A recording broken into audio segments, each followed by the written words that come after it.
আমি আমার নিজের দিকে তাকাইয়া যা দেখলাম যে আমি মোটামুটি অনেকটাই ভালো হয়ে গেছি গা। কিন্তু ভাই, আগে কত ধরনের গালিমালি দিতাম, কত ধরনের কত কিছু কইতাম। এখন আমি অনেকটাই ভালো হয়ে গেছি, ওরকম কিছুই বলি না, গালি টালিও দেই না। খুবই ভালো একটা মেয়ে আমি। কিন্তু ভাই, বালডা বলা ছাড়তে পারতাছি না। কথায় কথায় বাল, উঠতে বসতে বাল, বাল বাল। মানে কি রে ভাই, মানে এই বালটা ছাড়তে পারলেই মনে করেন আমি একদম বালা মানুষ হয়ে যাবো গা। মানে আমার মুখ থেকে মনে করেন অন্য কোনো গালি বের হয় না, কিন্তু বালটাই সব সময় বের হয়। এই বালটারে কবে ছাড়তে পারবো এটাই বুঝতেছি না।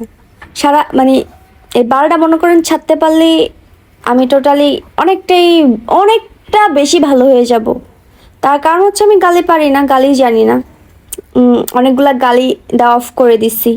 তো যেহেতু এই বালটাই আছে, এই বালটারও ছাড়তে হইব। আশা করি খুব শীঘ্রই এই বালটাকেও ছেড়ে দিব, মানে বাল বলাটাকেও ছেড়ে দিব।